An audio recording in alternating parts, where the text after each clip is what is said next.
하나는 알고 둘은 모르는 거예요. 많은 분들이 이렇게 물어보십니다. 원장님, 건강에 해로운 반찬이 따로 있나요? 그럼 도대체 뭘 먹어야 하나요? 정말 많이 받는 질문입니다.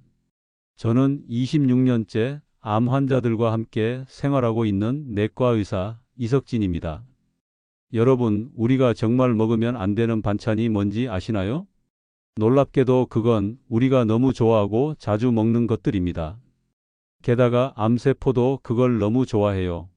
실제로 저희 병원에 오신 71세 김 씨 어르신은 매일 아침 김밥 한 줄을 드셨습니다. 문제는 그 안에 꼭 들어있던 노란 단무지였어요. 3년 뒤 위 내시경 검사에서 용종이 여러 개 발견됐고 그걸 계기로 식습관을 완전히 바꾸셨죠. 한 입만 먹어도 기분이 좋아지고 밥이 술술 넘어가는 그 반찬들. 그게 바로 암세포가 제일 먼저 달려드는 먹이입니다. 특히 65세 이후에는 몸이 완전히 달라집니다. 소화력은 떨어지고 신장과 간 기능은 약해지고 기름 한 방울이 말 그대로 독이 될 수도 있어요. 그런데도 우리는 여전히 젊었을 때처럼 예전처럼 같은 식습관을 이어가고 있죠. 이제는 달라져야 합니다. 세계보건기구 WHO, 질병관리청, 하버드 보건대학원 모두가 한 목소리로 경고하고 있습니다. 65세 이후엔 반찬 하나 잘못 먹는 것만으로도 치매, 심장병, 당뇨, 암 발병 위험이 2배 이상 높아진다는 사실. 그렇다면 어떤 반찬이 문제일까요? 병원 진료실에서 실제로 확인된 사례를 바탕으로 65세 이후 반드시 피해야 할 국민 반찬 4가지, 그리고 꼭 챙겨야 할 건강 반찬 4가지를 지금부터 차례로 알려드리겠습니다. 이 영상 하나만 제대로 들으셔도 냉장고 속이 바뀌고 식탁 위가 바뀌고 몸이 바뀌게 될 겁니다. 이 영상을 끝까지 들으시면 여러분의 건강을 살리는 밥상이 무엇인지 명확하게 아실 수 있습니다. 구독과 좋아요는 건강한 식탁으로 바꾸는 첫 걸음입니다. 지금 살짝 눌러주시고 그럼 본격적으로 시작하겠습니다. 여러분, 김밥에 절대 빠지지 않는 게 뭔지 아시죠? 바로 아삭아삭한 단무지입니다. 짜장면 곁들일 때도 찬밥 먹을 때도 단무지 한 조각 있으면 입맛이 도는 것 같고 밥이 술술 넘어가죠.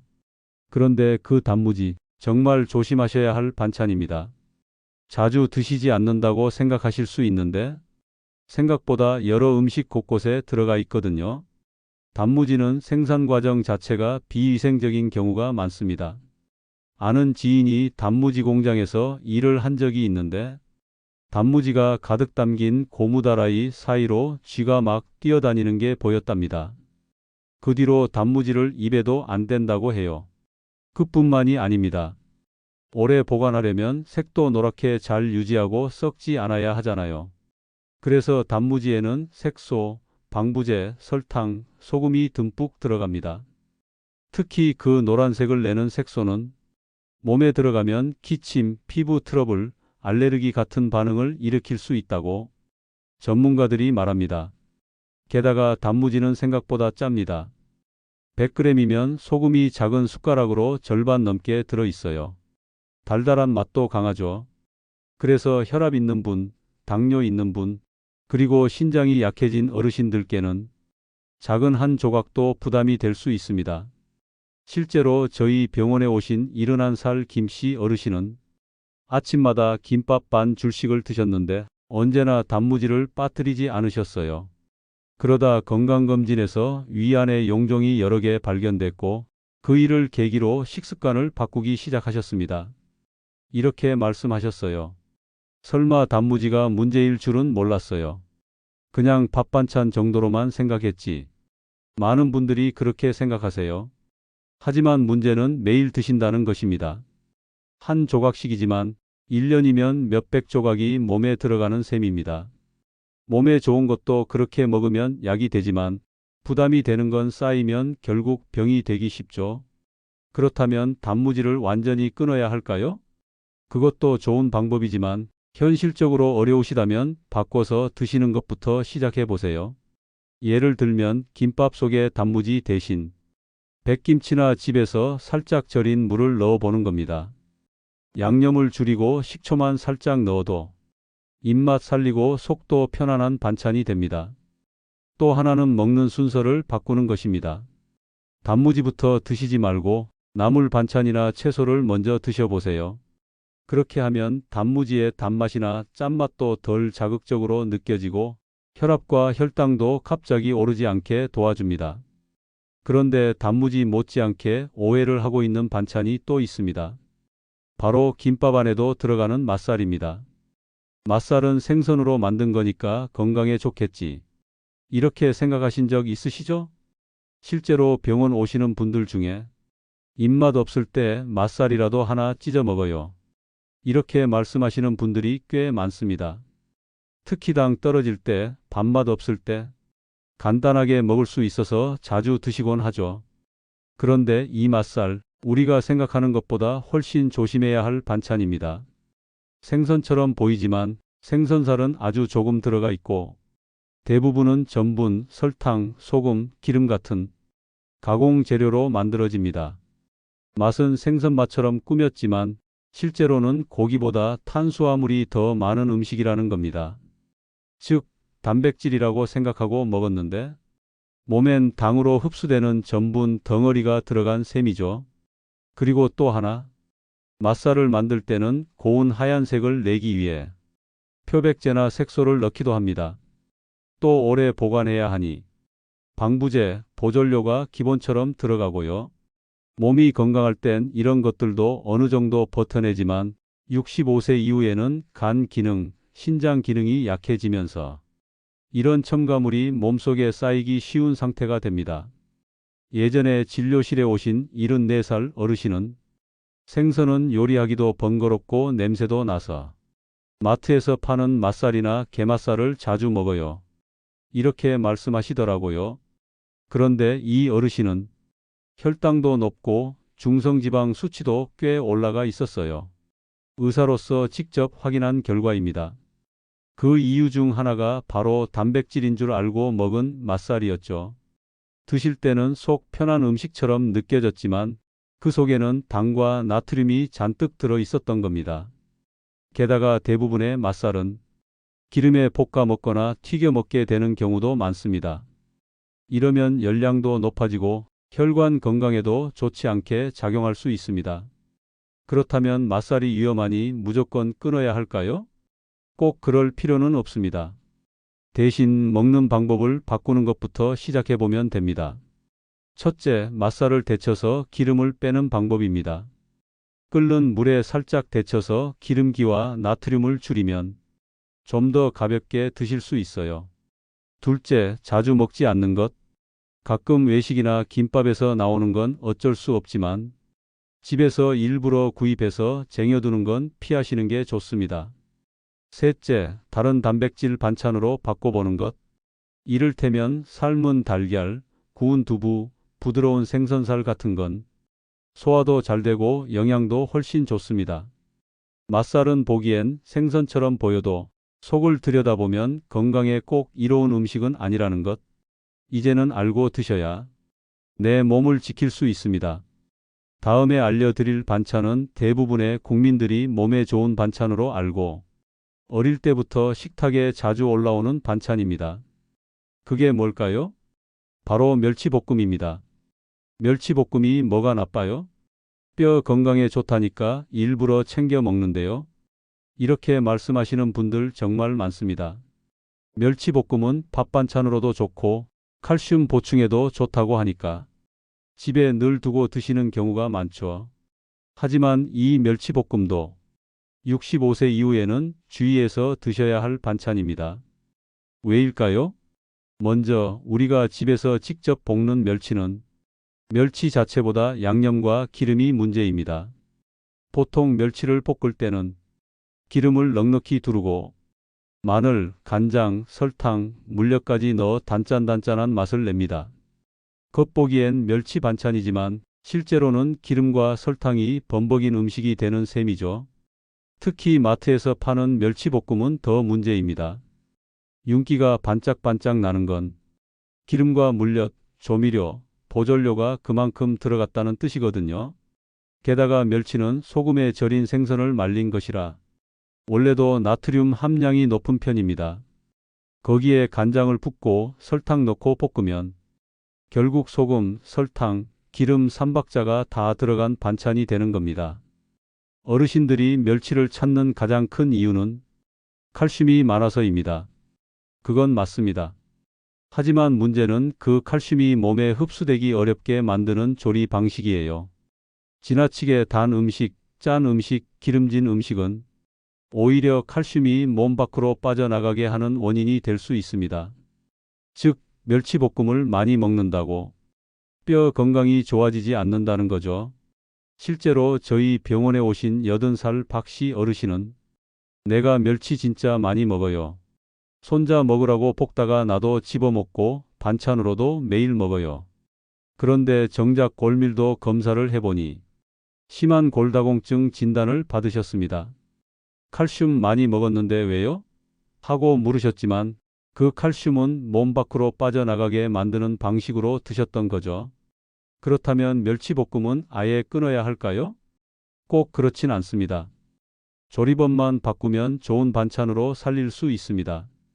첫째, 기름 없이 마른 팬에 볶기. 멸치는 마른 팬에서도 충분히 바삭하게 볶을 수 있어요. 고소한 맛은 그대로 살리면서 기름기를 줄일 수 있습니다. 둘째, 간장과 설탕을 줄이고 견과류나 채소와 섞어 먹기. 호두, 아몬드 같은 견과류와 볶으면 씹는 맛도 좋아지고 당뇨나 고혈압에도 부담이 덜해집니다. 셋째, 우유 마시기.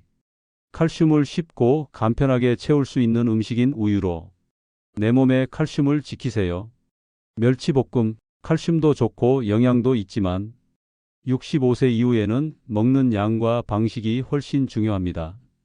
건강을 챙긴다는 마음으로 드시는 반찬이 오히려 혈압, 당, 콜레스테롤에 부담이 되지 않도록 조리법과 습관을 바꾸는 것, 그게 어르신 건강을 지키는 작지만 확실한 실천입니다.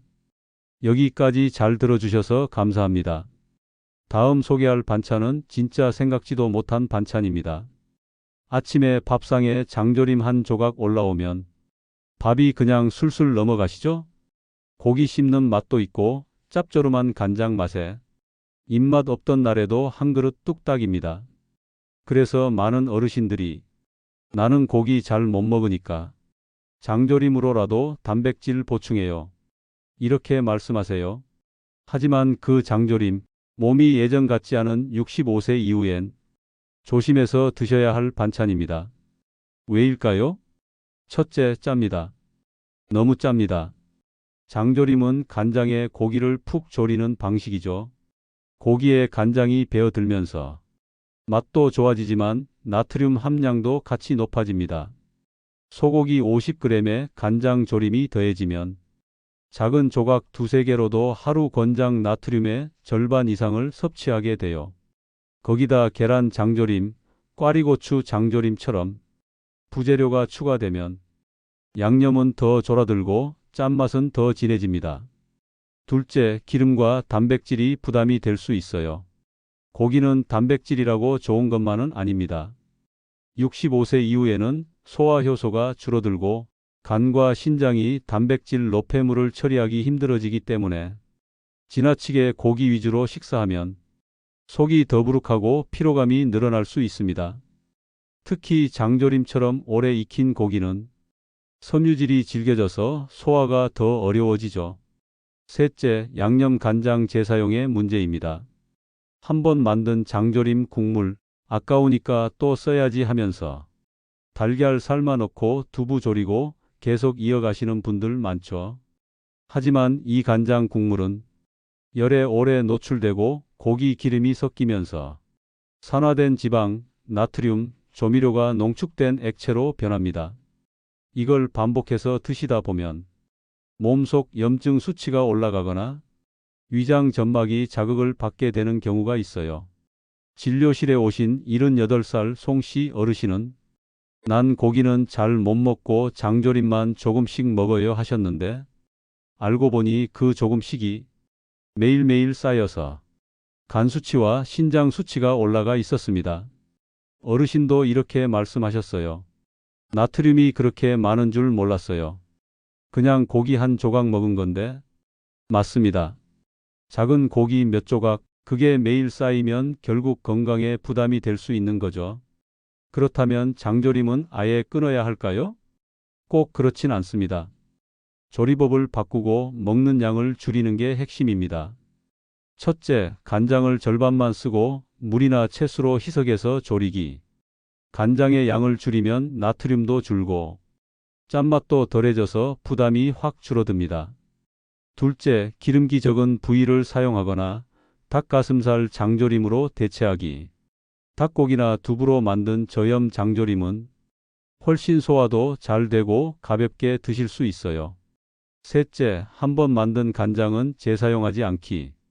아까워도 한번 쓴 간장은 버리고 다시 만들거나 아예 적은 양만 조리해서 당일 드시는 게 좋습니다. 어르신, 장조림은 정겨운 반찬입니다. 하지만 그 짠맛 속에 숨은 부담을 이제는 알고 드셔야 몸이 편안해집니다. 밥맛 살리는 반찬이 건강도 살리는 반찬이 되려면 먹는 방식이 달라져야 한다는 것. 이게 우리가 이 나이에 꼭 기억해야 할 건강 밥상의 지혜입니다. 지금까지 우리가 평소에 자주 먹는 반찬 중 조심해야 할 반찬 4가지를 살펴봤습니다. 그럼 이제 그래서 뭘 먹어야 하나요? 이 질문에 답해 드릴 차례입니다. 그래서 이 시기에는 가볍지만 든든한 반찬, 입맛은 살리되 자극은 줄인 반찬이 무엇보다 중요합니다. 지금부터 소개할 4가지 반찬, 냉장고에 항상 준비해 두시면 당뇨, 고혈압, 치매를 막는 든든한 밥상이 완성될 겁니다. 첫 번째 반찬, 들기름 무나물입니다. 흔한 무나물, 소금만으로 간을 하면 심심하지만 소금 대신 들기름과 깨소금을 넣어 보세요. 들기름은 오메가3 지방산이 풍부해 혈관 건강에 좋고 무는 소화에 도움을 줍니다. 물을 살짝 데쳐서 들기름에 묻히기만 하면 소화 잘 되고 속 편안한 최고의 반찬이 됩니다. 게다가 부드러워서 치아가 약한 분들도 부담이 없어요. 두 번째 반찬, 연두부 양념장 무침입니다. 연두부는 소화가 쉬운 고단백 식품이에요. 특히 육류를 부담스러워하는 어르신에게는 최고의 단백질 공급원이죠. 다만 문제는 양념인데요. 간장 대신 저염 간장을 조금만 쓰시고 다진 파, 들깨가루, 참기름을 더해 보세요. 간이 약하지만 고소한 맛은 살아있고 신장의 부담도 적습니다. 차갑게 무쳐서 드시면 여름철 입맛 없을 때도 참 좋습니다. 세 번째 반찬, 데친 시금치 들깨가루 무침. 시금치는 철분과 루테인, 엽산이 풍부한 채소인데요. 나물로 무쳐 먹을 때 들깨가루를 충분히 넣고 소금은 아주 소량만 쓰는 게 핵심입니다. 들깨는 혈관을 부드럽게 해주는 지방산이 많고 시금치는 눈과 뇌 건강에 탁월합니다. 특히 치매 걱정 있으신 분들께 매일 한 숟갈은 꼭 추천드립니다. 네 번째 반찬, 백김치 또는 물김치. 어르신들 김치 좋아하시죠? 하지만 고춧가루 잔뜩 들어간 빨간 김치는 위 점막을 자극하고 짜게 먹기 쉬워서 이제는 줄이셔야 합니다. 대신 백김치나 물김치로 바꿔보세요. 자극은 줄이고 유산균은 그대로 살아있어 장 건강, 면역력, 체내 염증 감소에 정말 좋습니다. 특히 물김치는 국물까지 드시면 수분 섭취에도 도움이 되죠. 여러분, 반찬이라는 건 결국 습관입니다. 짜고 달고 기름진 걸 당기는 건 입이 아니라 익숙함 때문일 때가 많습니다. 오늘부터 조금만 바꿔보세요. 입맛은 한두 주만 지나면 따라옵니다. 그리고 그 식탁의 변화가 혈압을 낮추고 당을 잡고 기억을 지키는 확실한 변화로 이어질 겁니다. 어떻게 먹느냐가 앞으로 10년, 20년 건강을 결정한다. 이건 수많은 연구와 26년 동안 진료실에서 직접 확인한 의사의 경험이 담긴 이야기입니다. 오늘 당장 식탁에서 하나만 바꿔보세요. 그 작은 실천이 가장 값진 건강 투자입니다. 예전엔 그랬습니다. 짜고 맵고 자극적인 걸 먹어야 밥 좀 먹은 것 같다고 했죠. 저도 그랬습니다. 어릴 적 할머니가 밥상에 장조림 한 접시 놓아주시면 그걸로 밥 2그릇 뚝딱 해치우곤 했어요. 그땐 그게 사랑인 줄 알았고 건강한 줄 알았고 그냥 익숙한 맛이었습니다. 하지만 이제는 압니다. 우리가 젊었을 땐 몰랐던 것들이 나이 들수록 하나씩 몸으로 느껴지기 시작합니다.